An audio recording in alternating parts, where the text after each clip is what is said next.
Halo guys, assalamualaikum warahmatullahi wabarakatuh. Ketemu lagi dengan saya Rio Kompor.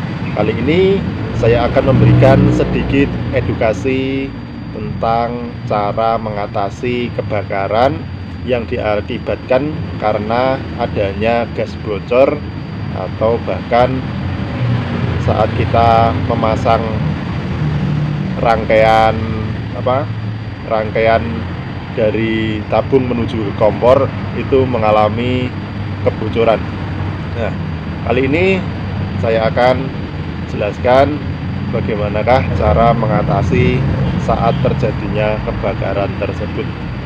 Nah, sebelum kita berbicara lebih jauh, untuk teman-teman semuanya, sering-seringlah mengecek rangkaian jalur dari tabung, selang, dan kompor tersebut. Biasanya di sana kalau sudah lama tidak pernah diganti atau sudah bertahun-tahun belum pernah adanya pergantian di bagian selang maupun bagian regulator, teman-teman bisa cek dengan cara sebagai berikut. Pertama, cek di bagian selang yang menghubungkan atau tersambungnya pipa kompor dengan selang tersebut. Di belakang kompor biasanya ada selang yang menancap ke pipa kompor. Itu biasanya kalau udah bertahun-tahun di sana ada retak atau pecah di bagian selang. Karena apa? Di bagian pipa kompor itu, terus selangnya menancap ke pipa, itu di bagian sana biasanya itu di belakang di meja tempat kompor itu posisinya selangnya langsung menekuk ke bawah. Jadi dari pipa kompor lurus terus menekuk ke bawah selangnya, karena di sana biasanya tabung diletakkan di bawah meja. Nah, di bagian tekukan selang tersebut yang paling sering rawan terjadinya bocor gas, alias di sana ada selang yang retak atau bahkan pecah, sudah minta diganti. Nah, itu yang pertama. Terus yang kedua, bila mengalami kebocoran di pemasangan regulator, di sana teman-teman bisa atasi dengan berbagai cara. Sudah pernah saya upload di video-video sebelumnya, teman-teman bisa lihat di sana cara mengatasi gas bocor pada pemasangan regulator. Terus yang ketiga, di sini kalau sudah terjadi kebakaran, entah itu di bagian kompornya, entah itu di bagian tabungnya yang kebakar, teman-teman bisa atasi dengan cara berikut ini. Kalau di bagian kompor yang terbakar, alias di area kompor, kan kompor ada di atas, tabung ada di bawah. Itu biasanya ada jarak sekitar 1,5 sampai 2 meter. Biasanya salah satunya yang memicu kebakaran, entah itu di kompor, entah itu di tabung. Nah, di bagian ini, kalau yang terbakar di bagian kompor, usahakan jangan panik, langsung saja menuju ke tabung. Langsung teman-teman bisa lepas regulatornya. Jadi kalau yang terbakar di area kompor, teman-teman jangan panik dan langsung menuju ke tabung dan lepaskan regulator yang terpasang di tabung tersebut. Otomatis api yang ada di kompor langsung mati. Terus bila mana yang terbakar itu di bagian tabung atau ada api yang menyambar ke bagian pemasangan regulator pada tabung, teman-teman juga pertama jangan panik. Itu kuncinya, jangan panik. Berpikir jernih, bawa kain tebal, entah itu anduk, entah itu baju yang besar, yang maksudnya kainnya itu agak tebal. Bisa juga kalau darurat selimut itu yang tebal itu. Terus dicelupkan di air dan tutup di bagian atas tabung. Jangan beri ruang udara di area api yang membakar tabung tersebut. Langsung ditutup dengan kain basah dan di sana jangan diberi ruang udara, otomatis nanti apinya akan padam. Itu yang kedua. Terus bila mana entah itu kita lupa saat menyalakan kompor, biasanya emak-emak yang pelupa itu, sesudah kita nyalakan kompor biasanya kita dalam bahasa lain apa ya, nyambi bersih rumah, nyambi pergi ke warung, bahkan ditinggal pergi, terlalu asik ngobrol dengan tetangga, ternyata kita di rumah telah menyalakan kompor dan lupa mematikannya saat kita pergi, dan di sana terjadi kebakaran. Nah, di kebakaran tersebut ya mau tidak mau biasanya mengorbankan panci atau wajan yang sudah terlanjur lama airnya habis, dan terjadi api dari bawah menyala terus. Biasanya di sana mengorbankan itu panci atau wajan menjadi bolong karena air yang ada di dalam panci tersebut sudah habis. Itu yang ketiga, jangan sampai lupa saat kita mau pergi, cek dulu kompornya masih menyala atau tidak. Kalau masih menyala dan mau ditinggal pergi, alangkah baiknya dimatikan terlebih dahulu. Itu yang ketiga. Terus yang keempat,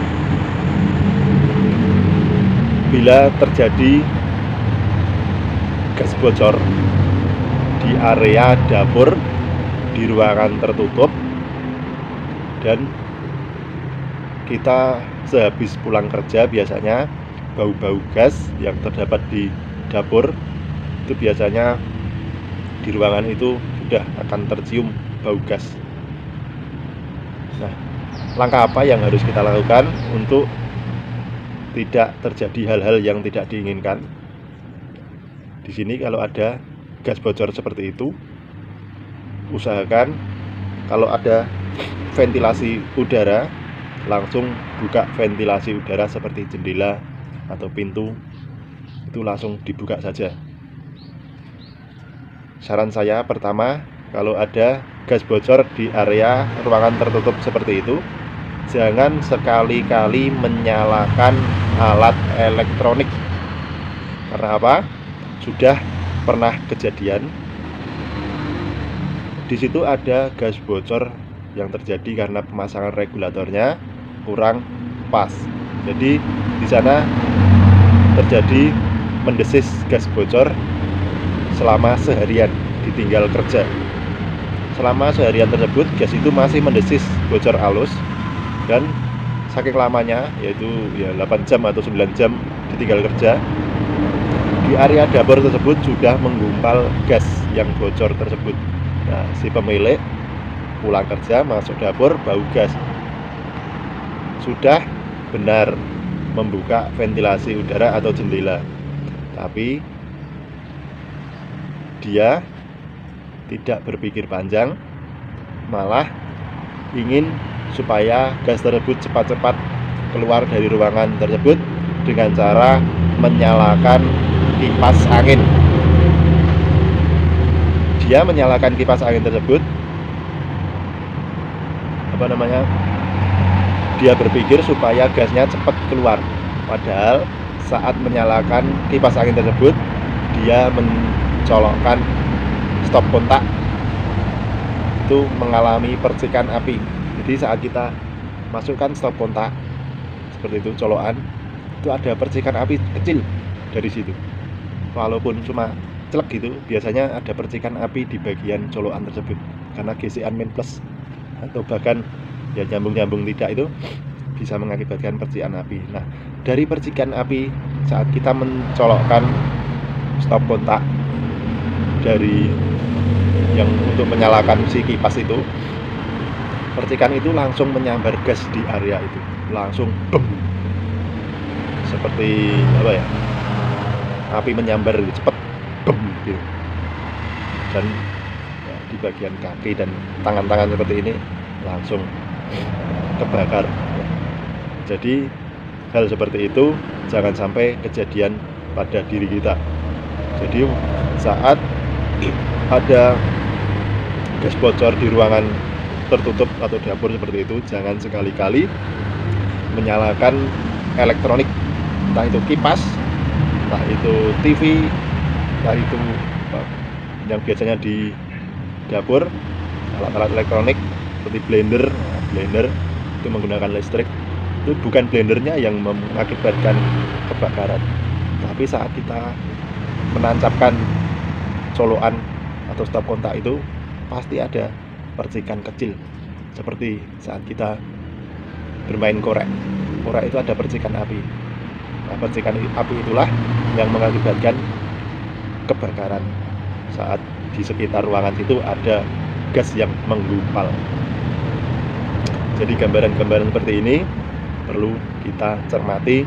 Yang penting saat terjadi kebakaran sekecil apapun pada kompor, usahakan yang pertama jangan panik, berpikir positif, berpikir lebih jernih.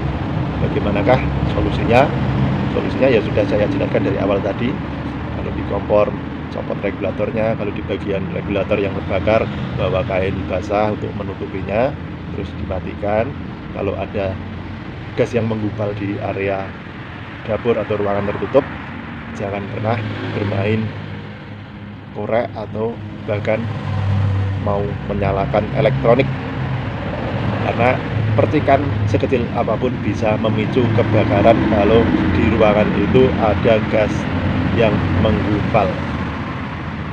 Jadi gambaran-gambaran seperti ini harus kita pelajari dan harus kita waspadai supaya tidak akan pernah terjadi pada diri kita hal-hal semacam ini.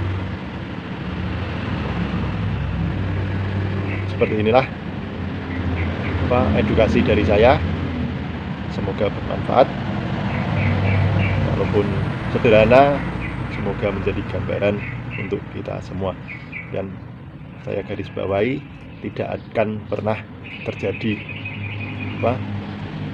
hal-hal semacam itu kalau dari diri kita sendiri lebih hati-hati dan sering cek alat-alat di dapur, terutama kompor, apakah sudah terlalu lama dan selang sudah benar-benar aman. Ya, di sini saya garis bawahi, yang penting diri kita lebih waspada. Oke, sekian dulu tutorial kali ini, semoga bermanfaat. Dan bila mana video ini bermanfaat, jangan lupa klik subscribe dan nyalakan tanda loncengnya untuk penyemangat buat video-video di lain waktu.